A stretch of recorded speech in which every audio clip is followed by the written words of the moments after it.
Question 59 में देखते हैं क्या कह रहा है। एन एस्ट्रोनॉमिकल टेलीस्कोप, सबसे पहले तो आपको ध्यान रखना है कौन सी डिवाइस है। हमने सिंपल माइक्रोस्कोप पढ़ा था, कंपाउंड माइक्रोस्कोप पढ़ा था और टेलीस्कोप पढ़ा था। एस्ट्रोनॉमिकल टेलीस्कोप है ये, और टेलीस्कोप में हमारे पास दो लेंसेज थी। इसका हमें दिया हुआ है magnification 5। Magnification is, angular magnification होगा 5। Separation between objective and eyepiece is 36 centimetre. Tube length is 36 centimetre. याद करो, टेलीस्कोप में एक बहुत इंपॉर्टेंट चीज, इस लेंस का जो राइट साइड वाला फोकस होता है, इस लेंस के दो फोकस होंगे ना, एक राइट साइड में और एक लेफ्ट साइड में, ये कोइंसाइड करेगा इस वाले के लेफ्ट फोकस। इसका जो लेफ्ट फोकस होगा, ये देखो, ग्रीन वाली लेंस का जो लेफ्ट फोकस है और ब्लैक वाली लेंस का जो राइट फोकस है, वो आपस में कोइंसाइड कर रहे हैं। टेलीस्कोप में आपको बहुत इंपॉर्टेंट चीज पता होनी चाहिए, इस वाली लेंस का जो लेफ्ट फोकस है और इस वाली लेंस का जो राइट फोकस है वो आपस में कोइंसाइड करते हैं। तो उसने हमें ट्यूब लेंथ दे रखी है 36 सेंटीमीटर और मैग्निफिकेशन दे रखा है 5। अब देखो, O से F तक का distance will be the focal length. ये होगी ऑब्जेक्टिव लेंस की फोकल लेंथ। ऑब्जेक्टिव के O से ऑब्जेक्टिव के F तक का distance, this will be the focal. और इसके O से इसके F तक, this will be the focal length of the eyepiece. तो दो फॉर्मूले हम बना सकते हैं। पहला बताओ, ट्यूब लेंथ किसके बराबर होगी? क्या फॉर्मूला होगा? FO plus FE। Tube length is FO plus FE। तो एक इक्वेशन बन गई, ट्यूब लेंथ हमें दे रखी है 36 is equal to FO plus FE। This is the first equation. Tube length दे रखी है 36 और मेरे को पता है ट्यूब लेंथ होती है FO प्लस FE।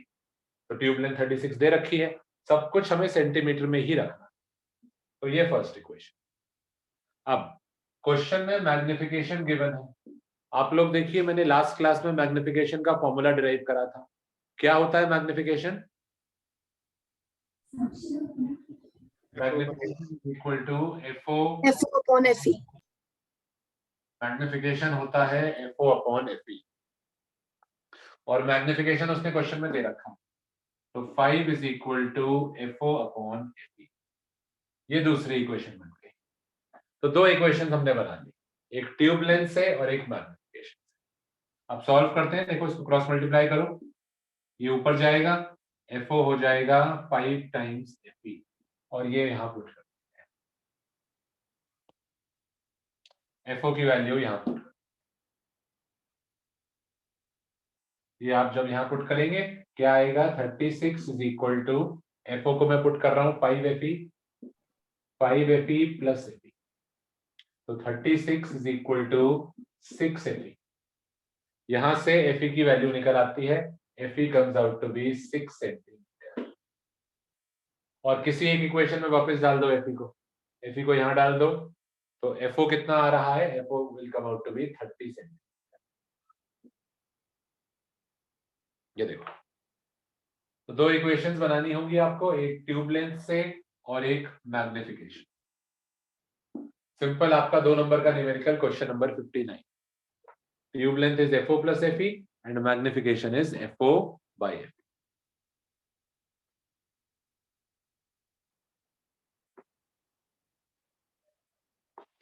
बताओ, क्वेश्चन 59 में किसी को कोई डाउट? चलो अब आगे बढ़ते हैं, क्वेश्चन नंबर 46। देखते हैं जितना जल्दी जल्दी कर सकते हैं, जितने मैक्सिमम क्वेश्चन कर पाए। क्वेश्चन 46 पढ़ लीजिए प्लीज। इतने, अगर किसी को डाउट है इसमें तो वो पूछ लो, बाकी लोग 46 पढ़ लें।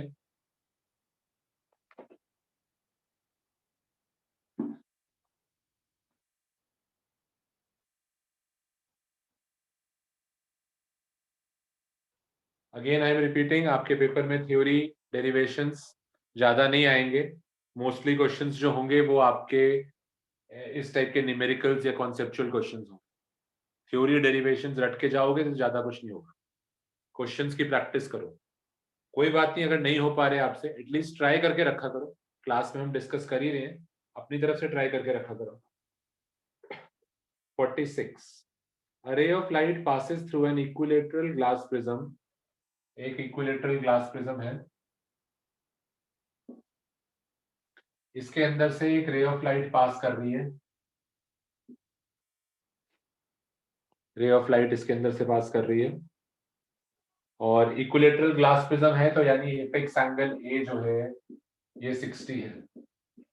60 क्यों है? क्योंकि इक्विलेटरल प्रिज्म है ना, इक्विलेटरल में तो फिर सारे एंगल्स ही 60 60 60 होंगे, पर हमें तो सिर्फ ऊपर वाला चाहिए होता है, ऊपर वाला ए जो है वो 60 है। अच्छा, अब आगे देखते हैं और क्या दिया। Angle of incidence is equal to the angle of emergence. देखो क्वेश्चन में रीड करो। A ray of light passes through an equilateral glass prism such that angle of incidence is equal to the angle of emergence and each of them is equal to 3/4 of the prism angle. यानी उसने given है angle of incidence is equal to angle of emergence और दोनों जो हैं they are 3/4 of the prism angle. prism angle यानी ये वाला, यानी एंगल I और E दोनों बराबर हैं और दोनों 3/4 हैं 60 डिग्री के, यानी I और E दोनों बराबर हैं और दोनों कितने हैं? यहां से आ जाएगा 45, दोनों 45 डिग्री है। ये फॉर्मूला, ये चीज आपको क्वेश्चन में गिवन है, क्वेश्चन ध्यान से पढ़ो। Angle of incidence is equal to the angle of emergence and both of them are equal to the 3/4 of the prism angle. ये होता है prism angle, this is the prism angle, जो कि already हमें 60 degree दे रखा है। तो ये दोनों 3/4 ऑफ 60 डिग्री हो गए, यानी दोनों 45 हो गए। अच्छा, अब ये आपसे पूछ रहा है, अभी आपसे क्वेश्चन में पूछ रहा है find the angle of deviation. Angle of deviation पूछ रहा है। एंगल ऑफ डिविएशन क्या चीज होती है? अगर मैं इंसिडेंट रे को आगे एक्सटेंड करूं और इमर्जेंट रे को पीछे एक्सटेंड, तो ये जो एंगल बन रहा है, इंसिडेंट रे आगे एक्सटेंड कर दीजिए, इमर्जेंट रे पीछे एक्सटेंड कर दीजिए, ये जो एंगल बन रहा है this angle is called as angle of deviation. Delta की वैल्यू पूछ रहा है, कौन बताएगा कैसे करें?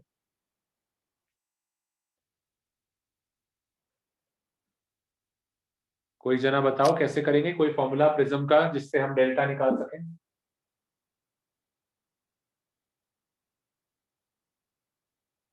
इस क्वेश्चन में खास बात क्या है? इस क्वेश्चन में खास बात यह है कि आपने जो प्रिज्म की डेरिवेशन करी थी, हमने प्रिज्म की एक डेरिवेशन आपको कराई थी, मैंने बताया था बहुत इंपॉर्टेंट है, उसका फाइनल फॉर्मूला आया था mu is equal to sine of A plus delta by 2 upon sine of A by 2।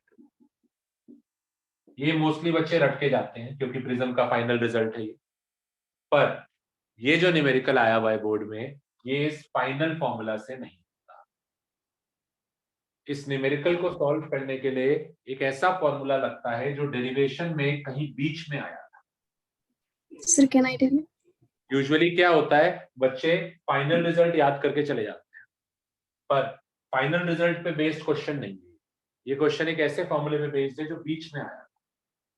Will somebody tell me? Sir, angle of deviation.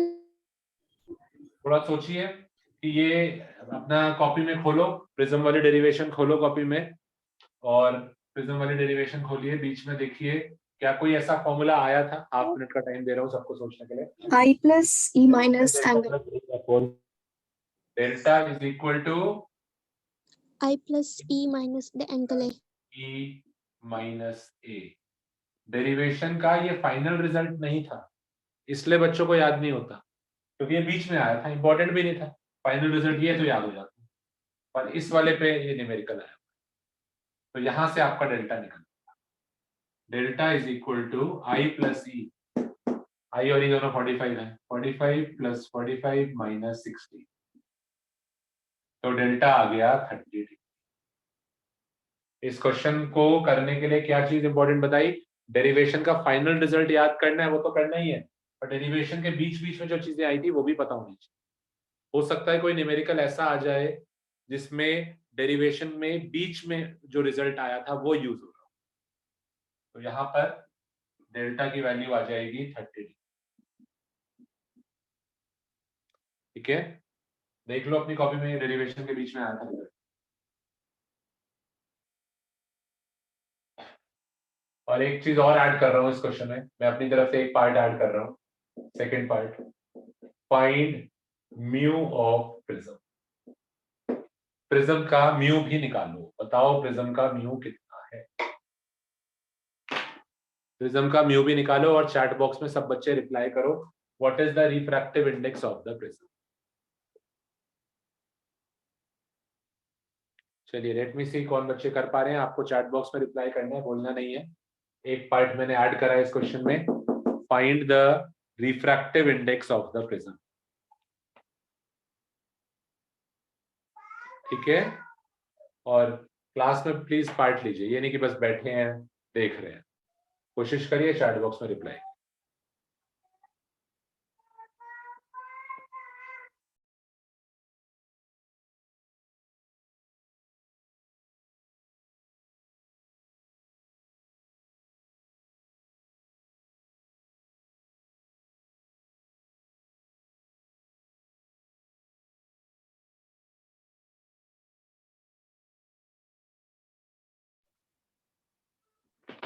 अब इसमें हाँ, इस वाले पार्ट में डेरिवेशन का फाइनल रिजल्ट लीजिए। आपने डेल्टा तो निकाल लिया और अब आप यहां से सॉल्व कर सकते हैं। अभी भी कुछ बच्चों के आंसर गलत आ रहे हैं। Now you can use this formula. अच्छा पर एक चीज बताओ यार, सुनो, आप में से कई बच्चे आंसर भेज रहे हैं 1.5, कई बच्चे आंसर भेज रहे हैं √2। तो देखते हैं कैसे कर रहा है, कैसे आते हैं आंसर। अच्छा बस एक चीज बताओ मुझे, सुनो, एक चीज बताओ, क्या ये फॉर्मूला अप्लाई भी होगा? ये फॉर्मूला हमने जब डिराइव करा था, इसके साथ एक कंडीशन थी कि it is only applicable in the minimum case deviation. Deviation, in the case of minimum deviation. यानी ये फॉर्मूला हमेशा अप्लाई नहीं होता, ये फॉर्मूला सिर्फ अप्लाई होता है only in the case of minimum deviation. यानी जब वो रे बेस के पैरेलल होती है, जब ये रे प्रिज्म के बेस के पैरेलल होती है। क्या इस क्वेश्चन में ये फॉर्मूला अप्लाई हो पाएगा? क्या मिनिमम डिविएशन का केस है, कोई बताना चाहेगा? यस सर, इसमें एंगल आई और एंगल ई बराबर है। हाँ, इसमें हमें क्वेश्चन में दे रखा है एंगल आई और एंगल ई बराबर है। और याद करिए, एंगल आई और एंगल ई अगर बराबर है तो ये मिनिमम डिविएशन का ही केस होगा। अगर एंगल आई और एंगल ई बराबर हो गए तो it is the case of minimum deviation, यानी ये फॉर्मूला हम यूज कर सकते हैं, क्योंकि this formula is applicable only in the case of minimum deviation. और इस क्वेश्चन में मिनिमम डिविएशन हो रहा है, जो डेल्टा की वैल्यू आई है ये मिनिमम वैल्यू आई, मिनिमम डिविएशन का केस। और अब आप ये फॉर्मूला अप्लाई कर सकते हैं। सर मिनिमम डेविएशन तभी होगा जब आई और ई इक्वल हो। हाँ, क्योंकि याद करो ना, मिनिमम डिविएशन तब होता था जब ये रे बेस के पैरेलल होती थी। मैंने लिखवाया था कॉपी में, खोल लो प्रिज्म वाला पेज। मिनिमम डिविएशन होता था जब ये रे बेस के पैरेलल होती थी, और इस केस में आई और ई बराबर हो जाते थे। अब क्वेश्चन में उसने आपको ये नहीं बोला मिनिमम डिविएशन है, और उसने बोला है आई और ई बराबर। अगर आई और ई बराबर हैं यानी ये रे बेस के पैरेलल है, यानी मिनिमम डिविएशन का केस, यानी ये फॉर्मूला आप लगा सकते हैं। वैसे कुछ बच्चे तो इन एनी केस, कई बच्चे तो ये सोचते हैं नहीं कि लगा सकते हैं नहीं लगा सकते, सीधा लगा ही देते। उन्हें तो पता ही नहीं कि कब लगाना है कब नहीं लगाना, उन्हें तो पता है बस फॉर्मूला है, तो आप फॉर्मूला सीधा डेटा डाल देते। पर हाँ, मेजॉरिटी क्वेश्चन जो आपके पेपर में आएंगे वो मिनिमम डिविएशन के केस पे ही आएंगे, उसमें ये फॉर्मूला लग सकता होगा। जैसे इस क्वेश्चन में भी उसने कुछ ना कुछ ऐसा बताया है जिससे आपको समझ में आ गया कि मिनिमम डिविएशन, उसने बोला है आई और ई बराबर है, यानी दोनों रेज पैरेलल हैं, यानी मिनिमम डिविएशन। तो चलिए पुट करते हैं डेटा, देखते हैं क्या आंसर आता है। आप में से कई बच्चों ने 1.5 भेजा था, कई बच्चों ने √2 भेजा। तो लेट अस सी क्या आ रहा है। Mu equal to sine of A plus delta, A था 60 और डेल्टा आया था हमारा, हमने डेल्टा निकाला था बीच में, plus 30/2 divided by sine of a/2। ए कितना था 60/2 30, तो म्यू आ गया साइन ऑफ 60 + 30 90, 90/2 होता है 45, साइन 45 अपॉन साइन 30। ये देखिए साइन 45 अपॉन साइन 30। अब साइन 45 होता है √2 और साइन 30 होता है 1/2, तो 1/√2 upon 1/2, that comes out to be √2, तो म्यू आ गया √2। करेक्ट आंसर इज म्यू होगा √2। 1.5 कहां से आ रहा है यार? किसी का 1.5 आया, बताओ कैसे आया 1.5? तो मुझे लगता है कैसे आ रहा है, बोलो बोलो, जिसका किसी का 1.5 आया था बताओ क्या क्या गलती करी, पता तो लगे क्या गलती कर रहे हैं, जिससे कि बाकी लोगों को गलती ना करें। 1.5 कहां से आ रहा है? 1.5 तो मुझे लगता है कहीं से भी नहीं आता, कहीं ना कहीं कुछ कैलकुलेशन की गलती कर दी होगी आपने, यहाँ पर आपने ये बाय 2 या बाय 2 काट दिया होगा, ऐसा कुछ होगा, ऐसा कुछ करा होगा। ठीक है ना, अब ध्यान रखना ये sine a plus delta by 2 पूरे का साइन है, ये नहीं कि a का ले लिया, a प्लस डेल्टा बाय 2 करके उस पूरे का साइन है, यानी 60 + 30/2 45 डिग्री का, और नीचे a/2 का साइन है, a/2 यानी 30 डिग्री। ठीक है, तो 46 हमने किया और एक पार्ट और ऐड किया। चलो अगला क्वेश्चन देखते हैं, क्वेश्चन नंबर 64। क्वेश्चन नंबर 64, छोटी छोटी चीजें, छोटे छोटे कॉन्सेप्ट्स हैं, वो जब तक आप क्वेश्चन नहीं करोगे ना आपको पता ही नहीं लगेगा कि ऐसे भी हो सकता था। तो रे ऑप्टिक्स थोड़ा ना मुश्किल चैप्टर है, मुश्किल नहीं है पर इसके न्यूमेरिकल्स मुश्किल हो जाते हैं। वैसे चैप्टर बहुत आसान है बट न्यूमेरिकल्स मुश्किल होते हैं। 64 में देखते हैं क्या हो रहा है। A convex lens of focal length 10 centimetre, एक कॉन्वेक्स लेंस है ऑफ फोकल लेंथ 10 सेंटीमीटर। अब क्या दिया है बताओ? Produces an image twice the size of the object. उसने दिया है image size is twice the object, image का जो साइज है वो डबल है। Find the 2 possible positions of the object. दो ऐसी जगहें बताओ, ध्यान से सुनना, हिंदी में बता रहे हैं क्वेश्चन का मतलब, दो ऐसी जगहें बताओ जहां ऑब्जेक्ट को मैं रखूं। ऐसे दो केसेस बताओ जिस केस में मैं ऑब्जेक्ट को रखूं और इमेज साइज जो हो ट्वाइस हो, डबल। ऐसे दो केसेस करते हैं। तो देखिए दो केसेस कौन से बनेंगे, कभी भी वो लेंस में कहता है दो केसेस, एक केस ये वाला बनेगा,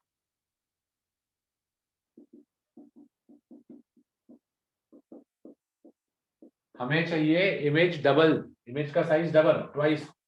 तो एक केस लेंगे जिसमें ट्वाइस है एंड इन्वर्टेड है, और एक लेंगे जिसमें ट्वाइस है और इरेक्ट है।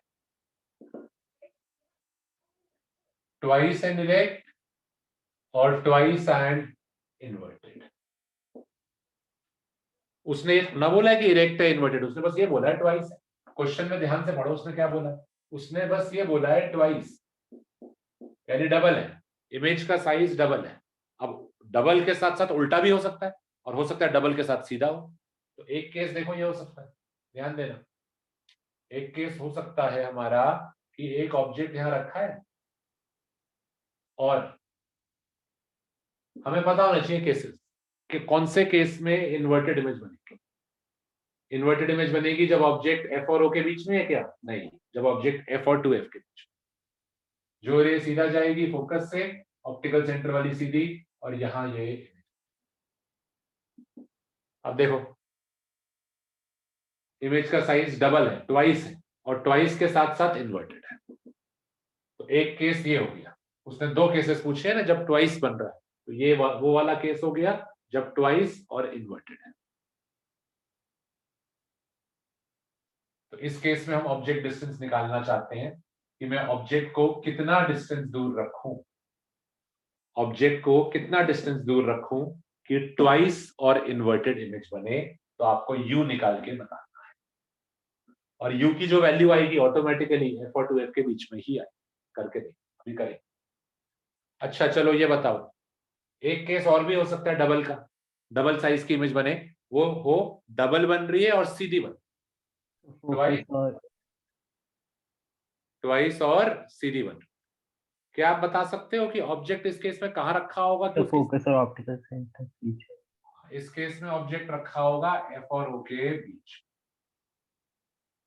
क्योंकि इसी केस में सीधी इमेज बनती है। बाकी सब केसेस में एफ और 2f, बियॉन्ड 2f, उन सब में इन्वर्टेड बनती है। अगर ट्वाइस और सीधी इमेज चाहिए तो एफ और 2f के बीच में एक रे जो सीधा जाएगी फोकस से, ऑप्टिकल सेंटर वाली सीधी आगे मीट नहीं करेंगे, ये कहीं पीछे जाके मीट करेंगे, यहां हमारी इमेज। तो ये देखिए, ये ट्वाइस इरेक्ट और ये ट्वाइस इन्वर्टेड। तो आपको ऑब्जेक्ट के दो डिफरेंट वैल्यूज निकालनी है, एक तो u की वैल्यू इस केस में निकालनी है, एक u की वैल्यू इस केस में। सर ये तो क्वेश्चन में लिखा ही नहीं था कि अगर ऐसे निकालनी है इरेक्ट और इन्वर्टेड। वही तो हम आपको बता रहे हैं, तुम लोग क्वेश्चन समझ नहीं पाते हो।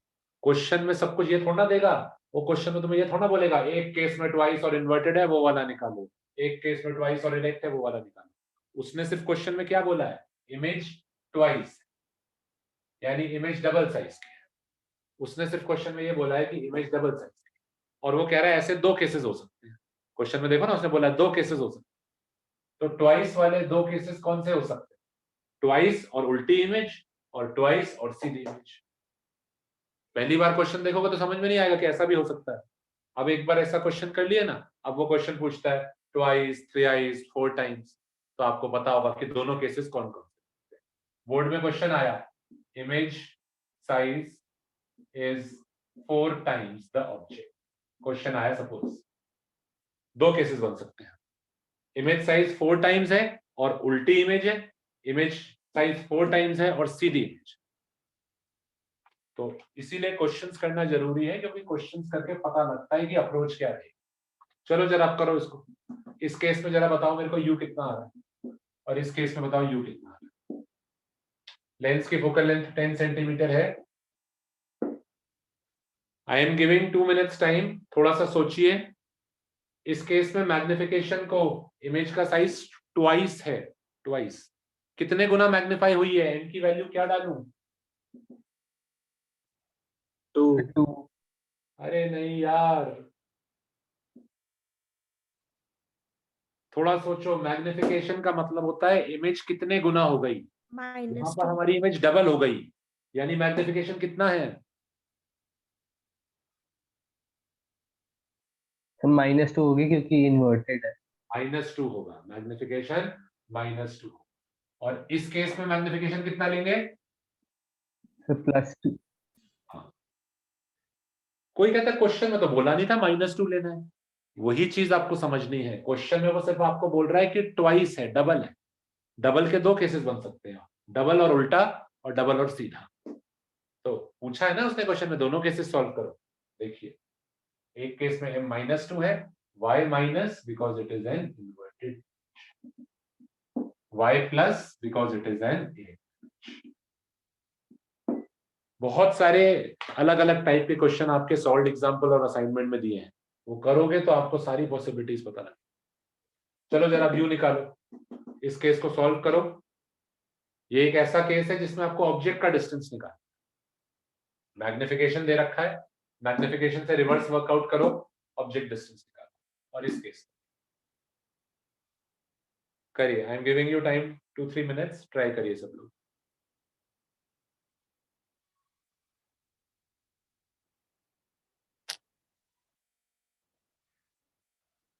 करो फिर एक क्वेश्चन और, इसके बाद बढ़िया वाला कराएंगे।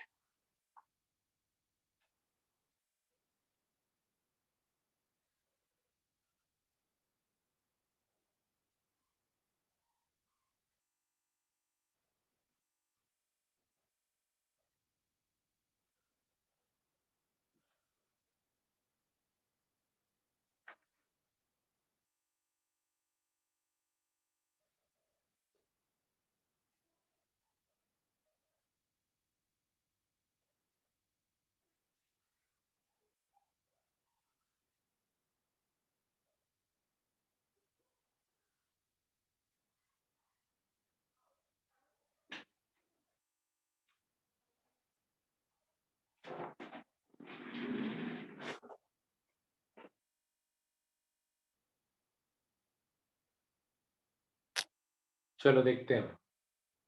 Magnification in case of a lens is given by v by you.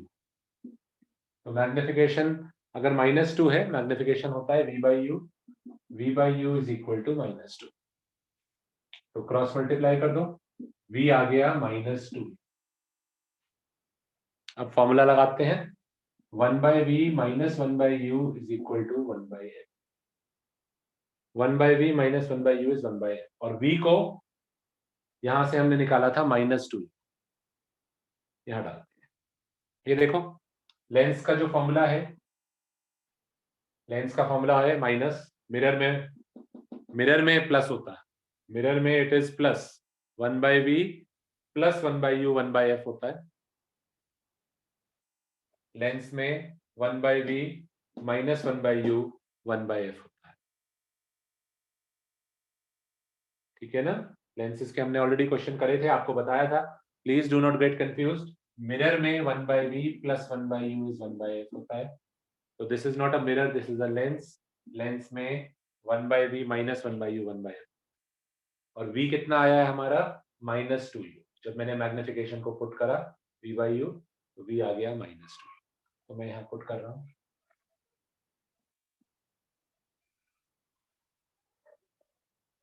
अब एलसीएम ले लो,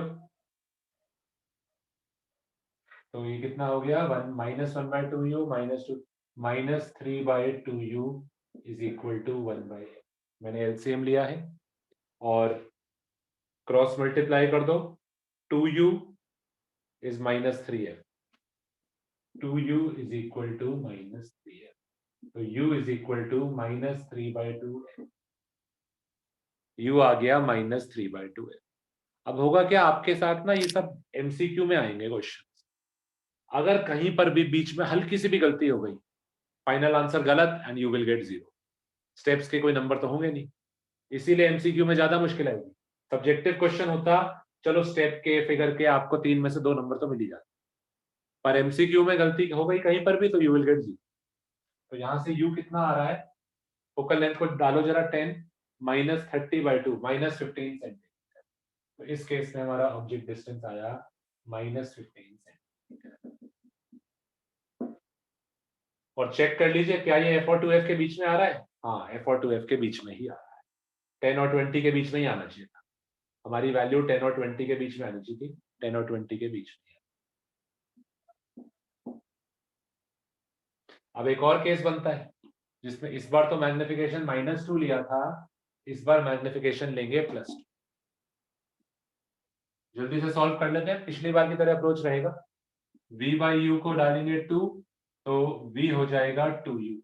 फॉर्मूला लगाएंगे 1 by v minus 1 by u is 1 by f, v को डाल दीजिए 2u, तो ये आएगा -1/2u is equal to 1 by f. u आएगा कितना, क्रॉस मल्टीप्लाई करो -f/2, तो u आ जाएगा -5 सेंटीमीटर। यानी इस केस में जो ऑब्जेक्ट डिस्टेंस है, यहाँ पे देखो ऑब्जेक्ट डिस्टेंस इज -5 सेंटीमीटर, और आना भी चाहिए था f और o के बीच, f और o के बीच में आना चाहिए था, तभी इरेक्ट इमेज बन रही है। तो आंसर देखो आपका f और o के बीच में ही आ रहा है, फोकल लेंथ से छोटा ही आ रहा है। तो हमारा आंसर क्या होगा, उसने पूछा था 2 पॉसिबल ऑब्जेक्ट डिस्टेंस। क्वेश्चन देखिए, उसने पूछा था 2 पॉसिबल ऑब्जेक्ट डिस्टेंस। हमारा आंसर होगा u इक्वल टू -5 और दूसरा होगा u इक्वल टू -5।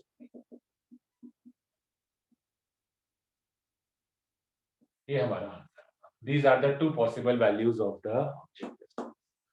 या तो 5 सेंटीमीटर पे रखो या 15 सेंटीमीटर पे रखो, दोनों ही केसेस में इमेज डबल साइज की बनेगी। इस केस में डबल और सीधी होगी, इस केस में डबल और इन्वर्टेड होगी, पर डबल दोनों केसेस में। ठीक है, आप पहली बार ये करा इसलिए आपको पता नहीं था कि ऐसे दोनों केसेस लेने हैं, आप पता नहीं। चलो, कोई डाउट इस क्वेश्चन में, फिर आगे बढ़ते हैं। जिनको डाउट है वो पूछें, जिनको डाउट नहीं है वो क्वेश्चन 65 ट्राई करें आप। नहीं, 65 तो कर लिया था शायद हमने। नहीं, 65 किया था क्या या नहीं? नहीं, कल 61 कराया था मैंने आपको, 65 ओके कराया था, 65 अब कर रहे हैं। Try question number 65। 61 कल कराया था मैंने, 65 कर लेते हैं और उसके बाद फिर एक और क्वेश्चन देखेंगे, हायर लेवल का फर्स्ट क्वेश्चन, हायर लेवल का फर्स्ट।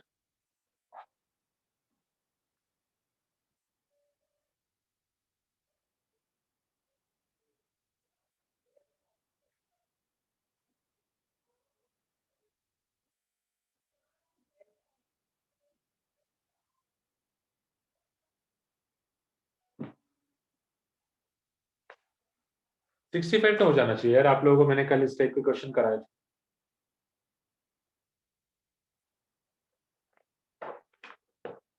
पढ़ लो एक बार, बता रहे हैं फिर आगे।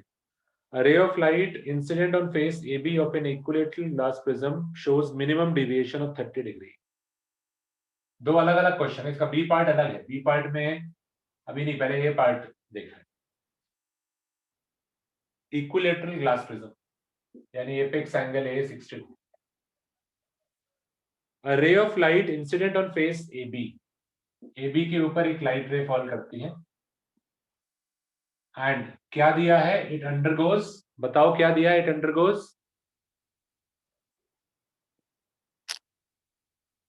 बताओ यार क्वेश्चन देख के क्या दिया है। Minimum deviation. हाँ, यानी कहीं ना कहीं उसने आपको बता दिया कि मिनिमम डिविएशन का केस है, यानी ये रे जो है ये बेस के पैरेलल है। कहीं ना कहीं कुछ ना कुछ वो हिंट देगा कि वो रे बेस के पैरेलल है या आई और ई बराबर है या मिनिमम डिविएशन। तो यहाँ उसने बोल ही दिया ये बात कि मिनिमम डिविएशन का केस, यानी ये रे बेस के पैरेलल है। और क्या दिया है, शोज अ मिनिमम डिविएशन, यानी ये वाला एंगल, इसको आगे इसको पीछे, डेल्टा मिनिमम की वैल्यू 30 डिग्री की है, मिनिमम डिविएशन केस है। Delta min is given as 30 degree. Calculate the speed of light through the prism, prism के अंदर स्पीड ऑफ लाइट पूछ ली, ये क्या हुआ, स्पीड ऑफ लाइट कैसे निकालूं मैं, बोलो। पहले क्या निकालेंगे, स्पीड ऑफ लाइट निकालने के लिए पहले क्या निकालें, μ2/μ1 निकालना। बाहर तो एयर है यार, बाहर कुछ नहीं बोला, बाहर तो एयर है। अगर मैं किसी तरीके से प्रिज्म का म्यू निकाल लूं, अगर प्रिज्म का म्यू निकाल लिया तो फिर वहां से स्पीड ऑफ लाइट मिल जाएगी। प्रिज्म का म्यू निकाल ही सकते हैं, प्रिज्म फॉर्मूला है mu equal to sine of A plus delta by 2 upon sine A by 2। क्या ये फॉर्मूला अप्लाई होगा इस केस में, हाँ होगा, मिनिमम डिविएशन केस। 90% क्वेश्चन जो आएंगे मिनिमम डिविएशन केस होगा। तो क्योंकि उसने बोला हुआ डेल्टा की मिनिमम वैल्यू है ये, यानी it is the minimum deviation case, ये फॉर्मूला अप्लाई होगा। यानी ये हो गया sine of A plus delta 60 plus 30 90 by 2 sine 45 divided by sine of A by 2 sine 30। कितना आ रहा है म्यू, √2। Out to be √2। अच्छा अब म्यू आ गया, अब देखो बहुत बच्चे यहां तक तो कर लेते हैं, म्यू तो निकल आएगा, स्पीड ऑफ लाइट नहीं पता। वो पूछता है कि लाइट की स्पीड कितनी होगी प्रिज्म के अंदर, यहां आप कंफ्यूज हो जाते हैं। यहां आप ये लॉजिक यूज करिए, म्यू होता है speed of light in vacuum divided by the speed of light in the medium. किसी भी मटेरियल का जो म्यू होता है that is equal to speed of light in vacuum upon the speed of light in the medium. अब मेरे को इस प्रिज्म का म्यू पता है √2, मुझे पता है लाइट की स्पीड वैक्यूम में होती है 3 × 10⁸, और मीडियम में क्या स्पीड होगी, इस यानी इस प्रिज्म में क्या स्पीड होगी वो यहां से निकल आएगा। तो v आ जाएगा 3/√2 × 10⁸ मीटर पर। इसको आप रैशनलाइज करके सॉल्व करें। तो कई जगह वो ऐसी चीजें आपको मुश्किल बना देगा। प्रिज्म का म्यू निकालने तक क्वेश्चन आसान था और उसके बाद एक चीज और पूछ ली, यहां बच्चे नहीं कर पाते। तो स्पीड ऑफ लाइट हम इस लॉजिक से निकाल रहे हैं।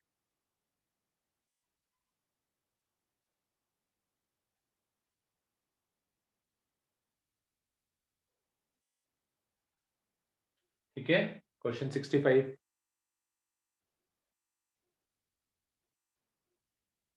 अभी इसका फर्स्ट पार्ट हुआ है बस, ये सिर्फ वन मार्क का था, ये सिर्फ जितना करा है। अब सेकंड पार्ट पे आए, पार्ट बी। किसी को डाउट है 65 के फर्स्ट पार्ट में?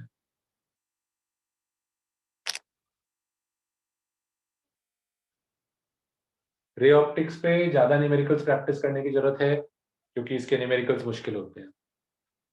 चलो सेकंड पार्ट देखते हैं हम।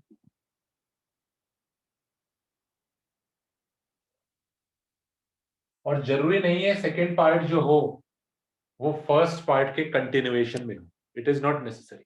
हो सकता है सेकंड पार्ट अलग हो गया।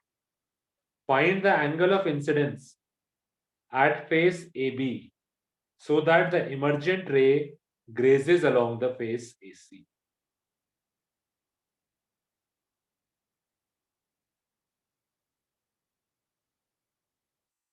ये थोड़ा सा सोचने वाला हो जाएगा क्वेश्चन। वो कह रहा है कि AB, ये वाला AB है, AB पर लाइट कितने एंगल पर फॉल करे। यहां पर मुझे एंगल ऑफ इंसिडेंस बताना। What is the angle of incidence here, जिससे कि जब ये लाइट यहां जाए, और जरूरी नहीं है मिनिमम डिविएशन केस हो, इट इज नॉट नेसेसरी। 65 के फर्स्ट पार्ट में मिनिमम डिविएशन केस था, सेकंड पार्ट में जरूरी नहीं है ये भी minimum deviation case. It is not necessary कि ये रे बेस के पैरेलल हो। ये पार्ट बी है, पार्ट ए में मिनिमम डिविएशन केस था, पार्ट बी में मिनिमम डिविएशन केस हो ही नहीं सकता। कोई कहता है ये कैसे पता लग रहा है कि minimum deviation case, part B में it cannot be the minimum deviation case. ये मुझे देखते ही पता लग रहा है कि मिनिमम डिविएशन केस हो ही नहीं सकता।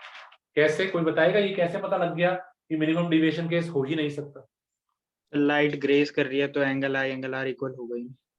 हाँ, क्योंकि उसने दिया है कि ये लाइट जब इस फेस पे टकराती है, देखना क्या है लाइट का पाथ। एक सेकंड बनाते हैं। लाइट आई यहां से, रिफ्रैक्ट करी और यहां पे जाकर ग्रेस कर, यहां पर लाइट ग्रेस कर रही है। अगर मिनिमम डिविएशन केस होता तो आई और ई बराबर होते हैं, आई और ई इस बार बराबर नहीं है। कोई कहता कैसे पता नहीं है, बनाओ नॉर्मल, बनाओ नॉर्मल, नॉर्मल बनाते हैं, देखेंगे आई और ई बराबर नहीं आई। ये बनाया हमने और यहाँ पे भी नॉर्मल बनाते हैं। बताओ एंगल ई तो कितना है? 90। हाँ, एंगल ई तो 90 डिग्री है और आई तो 90 नहीं है, तो this is not the minimum deviation, it cannot be the minimum deviation, क्योंकि मिनिमम डिविएशन केस होता तो आई और ई बराबर हो।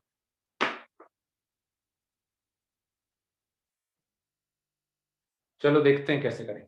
Late this angle be I, let this angle be R1। जो हमने डेरिवेशन में माना था, मैं नाम वही यूज कर रहा हूं, डेरिवेशन में हमने ये नाम यूज करे थे।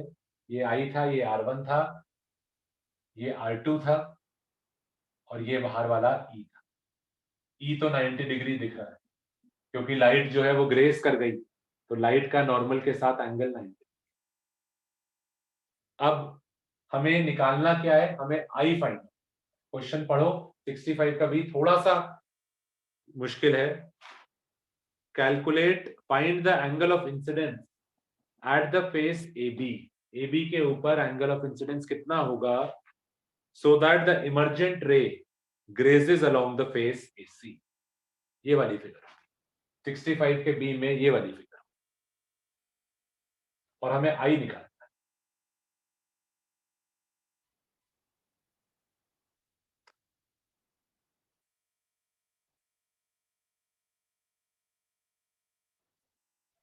है। And it is not the minimum deviation. Part A में मिनिमम डिविएशन केस की बात हुई थी, पार्ट ए सॉल्व हो गया, पर अब मिनिमम डिविएशन केस नहीं।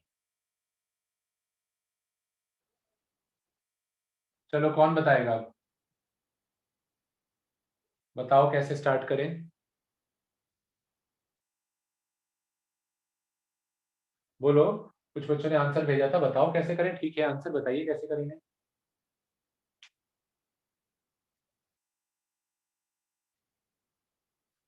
इक्विलेटरल प्रिज्म है, क्वेश्चन में ये दिया हुआ है, it is an equilateral prism, तो ये तो 60 डिग्री है। इक्विलेटरल प्रिज्म दे रखा है क्वेश्चन में हमें, तो ये तो 60 डिग्री है। अब ये आई कैसे निकाले?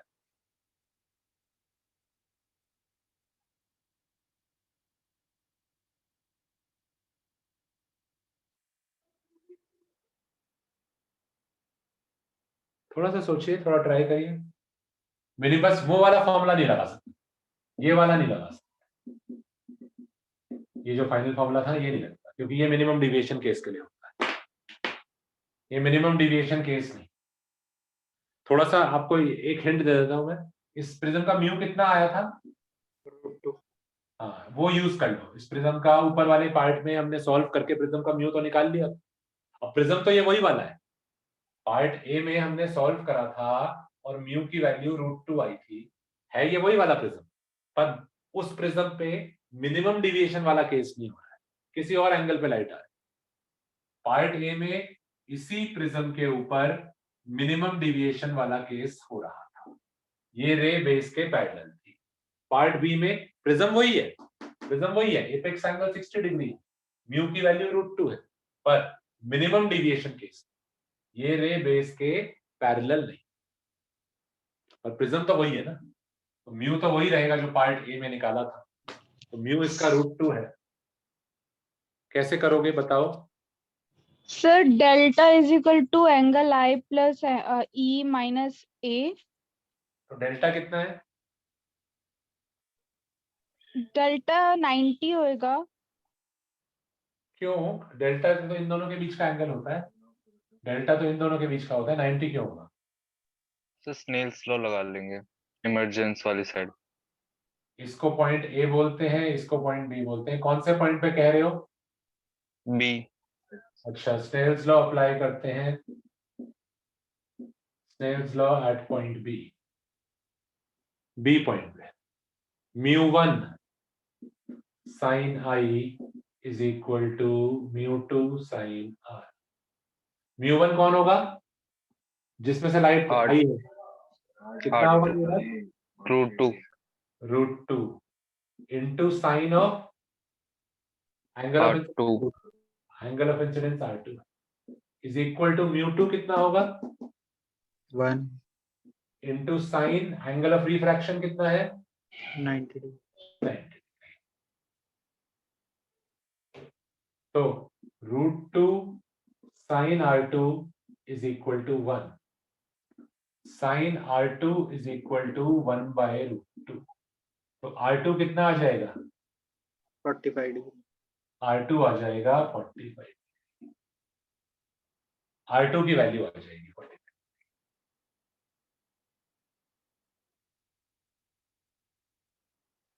R2 की वैल्यू आई 45। अब R2 से I की तरफ कैसे बढ़ेंगे? सर ये जहाँ पे नॉर्मल्स दोनों के कट कर रहे हैं वो वाला एंगल 30 डिग्री हो जाएगा, फिर ट्रायंगल से निकाल लेंगे R1। 30 कैसे हो जाएगा? सर ये क्वाड्रिलेटरल ले लेंगे ए, ये एंगल ए जहाँ पे इंटरसेक्ट कर रही है ये वाला। सीधा सीधा फॉर्मूला यूज कर लो ना, हमने प्रिज्म की डेरिवेशन में क्वाड्रिलेटरल में प्रॉपर्टी लगा के एक फॉर्मूला डिराइव करा था डेरिवेशन के बीच में। तुम्हारा R1 कितना आ रहा है? तुम जो ज्योमेट्री का तरीका बता रहे हो उससे R1 कितना आया? 25 आ रहा है। कितना? 25 डिग्री। नहीं, 25 नहीं आ रहा, ठीक से करो। डेरिवेशन के बीच में एक रिजल्ट यूज हुआ था सर 105 आ रहा है। जो R1 R2 को रिलेट करता था। डेरिवेशन के बीच में हमने एक फॉर्मूला डिराइव करा था एंगल सम प्रॉपर्टी यूज करके और साइक्लिक क्वाड्रिलेटरल बना के एक फॉर्मूला डिराइव करा था जो R1 R2 को रिलेट करता था। देखिए प्रिज्म की derivation. R1 plus R2 is equal to angle है। हाँ, R1 plus R2 is equal to angle A।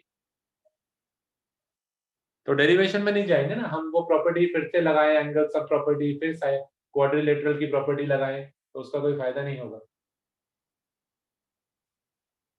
तो इसलिए डायरेक्टली आप कह सकते हो R1 plus R2 is equal to angle A. R2 मेरे को स्नेल्स लॉ से मिल गया है, R2 की वैल्यू मुझे स्नेल्स लॉ से मिल गई है। R2 की वैल्यू यहां डाल दो और एंगल ए कितना है ऑलरेडी मुझे पता है,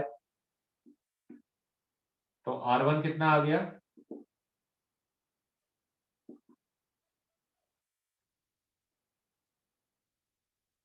R1 आ गया 15 डिग्री,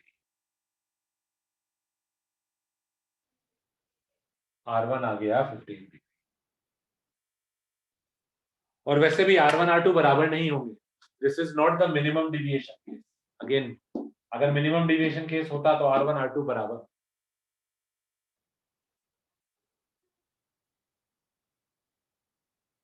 चलो अब आगे बढ़ो। अब R1 की वैल्यू से I कैसे आएगा? सर यहाँ पे वापस स्नेल्स लॉ लगा देंगे। चलो चलो सब लोग ट्राई करो और I की वैल्यू निकालो।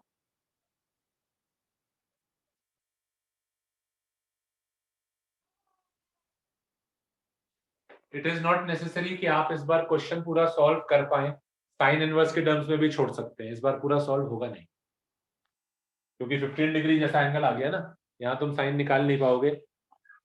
कोई बात नहीं, कोशिश करो, स्नेल्स लॉ अप्लाई करो, स्नेल्स लॉ अप्लाई करो ए पे।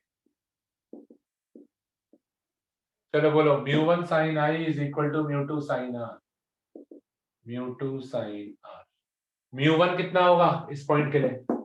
1 हाँ, क्योंकि लाइट जिस साइड से आई है μ1 वो 1 into sine I is equal to μ2 कितना होगा?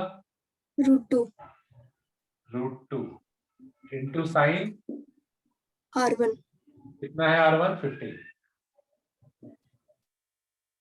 तो साइन आई आ गया √2 साइन 50।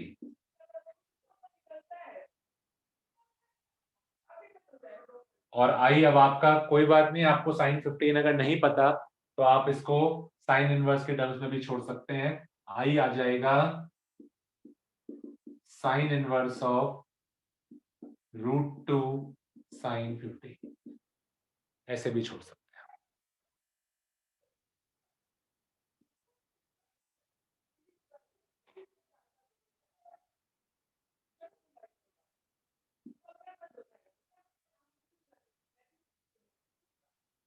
ठीक है ना, साइन 15 अगर आपको पता है कोई बात नहीं, पता है तो भी आपका आंसर साइन इनवर्स के टर्म्स में ही आए। आप साइन 15 की वैल्यू डालोगे, उसको √2 से मल्टीप्लाई करोगे, वो यहाँ लिख दो, फिर भी आपका आंसर साइन इनवर्स के टर्म्स में ही आएगा, और आप साइन इनवर्स के टर्म्स में छोड़ सकते हैं। पर ये क्वेश्चन एक ऐसा क्वेश्चन था जहां मिनिमम डिविएशन केस नहीं था, इसीलिए R1 R2 बराबर नहीं थे, और इसीलिए मैंने वो वाला फॉर्मूला यूज नहीं करा, μ equal to sine A plus delta by 2 upon sine. मैंने दोनों जगह अलग अलग स्नेल्स लॉ लगाया, इस पॉइंट पे अलग से स्नेल्स लॉ लगाया है, ए पॉइंट पे अलग से स्नेल्स, और ज्योमेट्री यूज करी है। स्नेल्स लॉ से उल्टा वर्कआउट करा, स्नेल्स लॉ से मैंने यहाँ पे R2 निकाल लिया, ज्योमेट्री से R1 निकाल लिया, और स्नेल्स लॉ से I निकाल लिया। Please revise this question.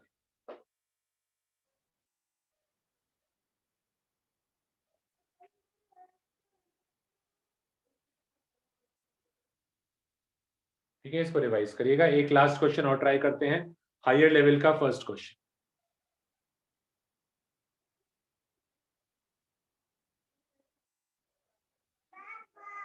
Higher level का फर्स्ट क्वेश्चन ट्राई। ये भी बोर्ड में आया हुआ क्वेश्चन है, एनसीईआरटी का क्वेश्चन है, और ये भी अगेन इसमें नई चीज आपको सीखने को मिलेगी। पढ़ लो, एक बार क्वेश्चन पढ़ लो। Higher level question number 1। A screen is placed 80 centimeter from an object. The image of the object on the screen is formed by a convex lens placed between them at two different locations. देखिए क्या हो रहा है, एक object है यहाँ पर और सामने एक स्क्रीन है। एक ऑब्जेक्ट है यहाँ पर, दो केसेस हैं, सामने स्क्रीन है। वो कहता है पहले केस में इस ऑब्जेक्ट की इमेज बनाई है स्क्रीन के ऊपर एक कॉन्वेक्स लेंस, एक कॉन्वेक्स लेंस यहाँ रखी है, जो इस ऑब्जेक्ट की इमेज बना रही है स्क्रीन के ऊपर। ये ऑब्जेक्ट है, यहाँ से रे गई होगी ऐसे और ऐसे कुछ, और यहाँ हमारी इमेज, ठीक है ना, स्क्रीन के ऊपर। This is the object and this is the image. अब उसने क्या कहा है कि स्क्रीन जो है 80 सेंटीमीटर दूर है। प्लीज इस क्वेश्चन को ध्यान से समझ। ऑब्जेक्ट और इमेज के बीच का जो डिस्टेंस है ये 80 सेंटीमीटर है। ये कोई बताएगा ये 80 सेंटीमीटर यू दिया हुआ है या वी दिया हुआ है? यू। ये 80 यू है या वी है? सर यू और वी को ऐड करके हुआ है। हाँ, ये u और v को ऐड करके होगा। u तो ऑब्जेक्ट का डिस्टेंस लेंस से होता है, ये u होगा और ये v होगा। v होता है लेंस से इमेज का डिस्टेंस और u होता है लेंस से ऑब्जेक्ट का। उसने क्वेश्चन में क्या कहा है? Screen is placed 80 centimetre from the object, यानी ये u प्लस v हमें 80 दिया हुआ है। u ये वाला ऑब्जेक्ट का डिस्टेंस लेंस से और v ये वाला इमेज का डिस्टेंस लेंस। रे ऑप्टिक्स के न्यूमेरिकल्स उतना आसान नहीं होंगे। अगर आप लोग क्लास में न्यूमेरिकल क्लासेस में ध्यान नहीं दोगे ना, बहुत मुश्किल आएगी। अब क्या कहता है वो? मुझे पता है दिस प्लस दिस इज 80। अब क्या कहता है, देख, अगर मैं इसको x मान लूं, अगर मैं ऑब्जेक्ट डिस्टेंस को x मान लूं तो ये कितना बचेगा? 80 माइनस 80 माइनस चल 80 में से x हटा दो तो इमेज डिस्टेंस हो जाएगा 80 माइनस। ठीक है ना? एक को अगर आप x ले लेते हो तो बाकी का कितना बचेगा? 80 में। अब वो क्या कह रहा है? वो कह रहा है लेंस को अब 20 सेंटीमीटर से शिफ्ट कर दिया गया। लेंस को 20 सेंटीमीटर से मान लो मैंने आगे शिफ्ट कर दिया। लेंस अभी यहां थी, लेंस को 20 सेंटीमीटर से आगे शिफ्ट कर दिया यहां पे।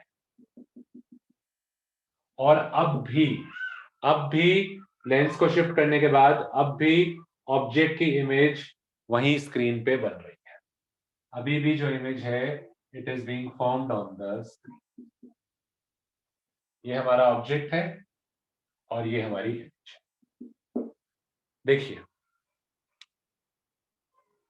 the image of the object on the screen is formed by the convex lens placed between them at two different locations.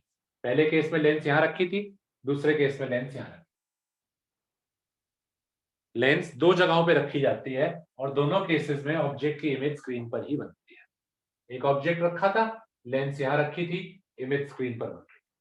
दूसरे केस में लेंस को मैंने 20 सेंटीमीटर कहीं और रखा, इस बार भी ऑब्जेक्ट की इमेज स्क्रीन पर ही बन रही।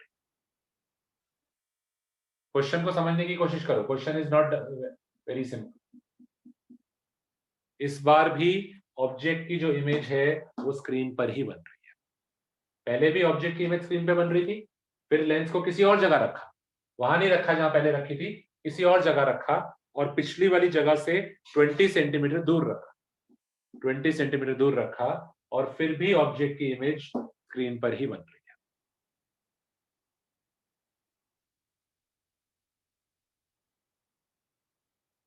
क्या आप बता सकते हो इस बार यू कितना होगा?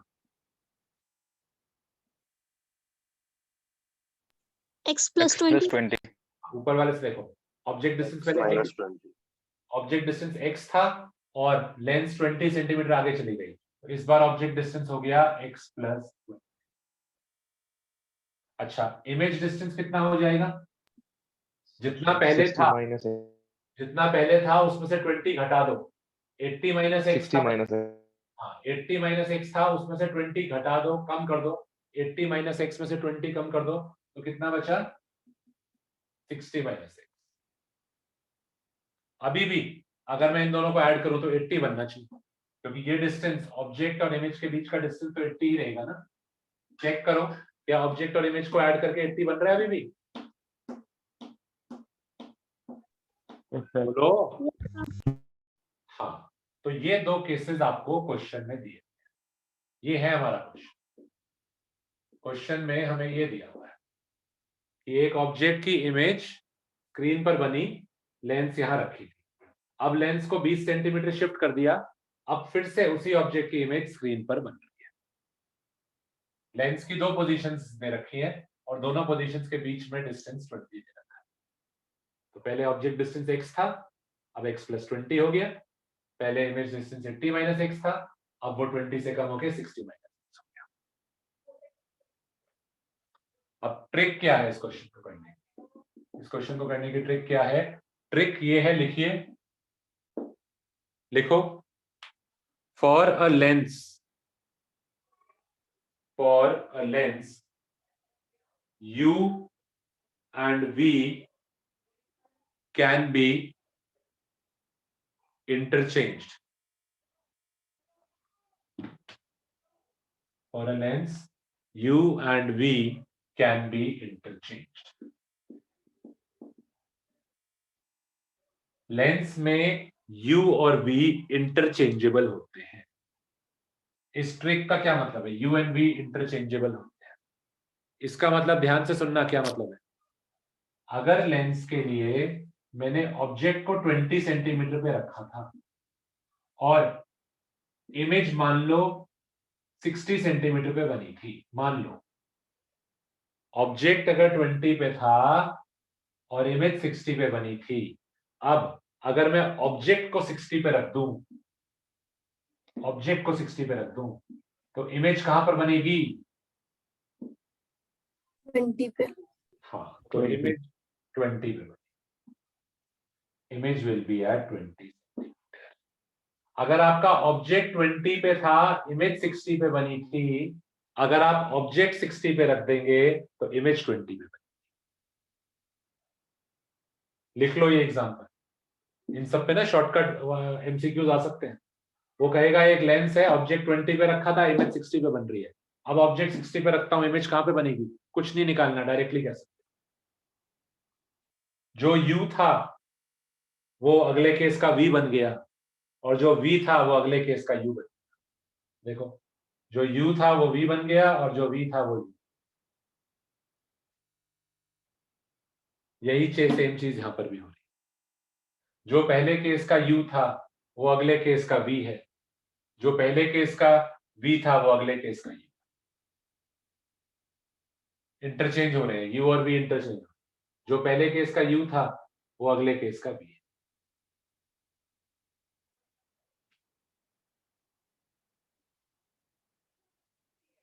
यानी जो पहली केस का u था वो अगले केस का v है। यानी क्या लिख सकता हूं मैं? कौन किसके बराबर है? जो पहले केस का u था वो अगले केस का v है। यानी x जो है वो किसके बराबर है? 60 - 60 - 6।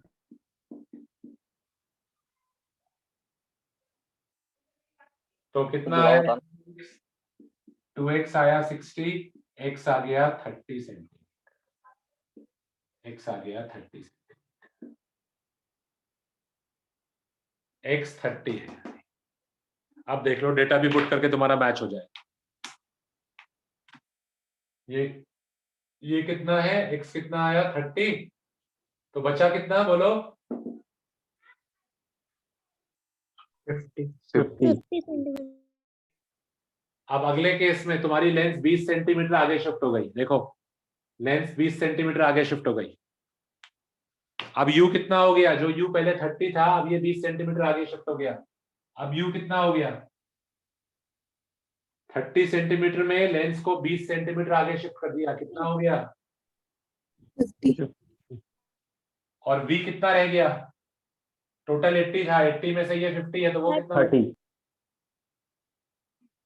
तो देखो, जो पहले केस का u था वो अगले केस का v है, और जो पहले केस का v था वो अगले केस का u।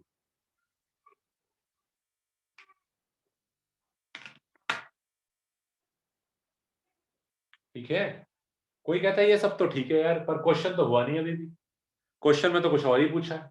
क्वेश्चन में तो हमें लेंस की फोकल लेंथ पूछी है, क्वेश्चन में तो लेंस की फोकल लेंथ पूछी है, वो तो आई नहीं। u और v आ गए, इसका u, इसका v, इसका v, इसका u, पर फोकल लेंथ कहाँ है? फोकल लेंथ कैसे निकलेगी? लेंस और हाँ, फोकल लेंथ के लिए आप लेंस का फॉर्मूला लगा 1/v minus 1/u is 1/a. 1/v minus 1/u is 1/a. कोई एक डेटा डाल, चाहिए वाला चाहिए, चलो ऊपर वाला डेटा डाल। 1/v कितना है, बोलो v कितना है? 50. माइनस 1/u कितना है? 30. फॉर्मूले में साइन कन्वेंशन के साथ डलेगा, फॉर्मूले में डालोगे। ऑप्टिक्स के फॉर्मूलों में जब भी डेटा डालते हैं तो साइन कन्वेंशन के साथ डलता है। ये ऑप्टिक्स का फॉर्मूला है। u कितना डलेगा? -30. Is equal to 1/a।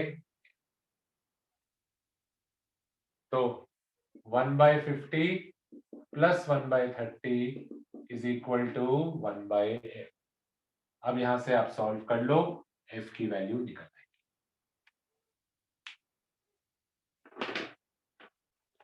Solve कर लो, f की वैल्यू आ जाएगी। f will come out to be 75/4 centimetre. तो ये चीज आपने नहीं सीखी है, ये क्वेश्चन भी बोर्ड में आया हुआ है, तो प्लीज इसको भी दोबारा रिवाइज करना, ठीक है? बताओ क्या डाउट है?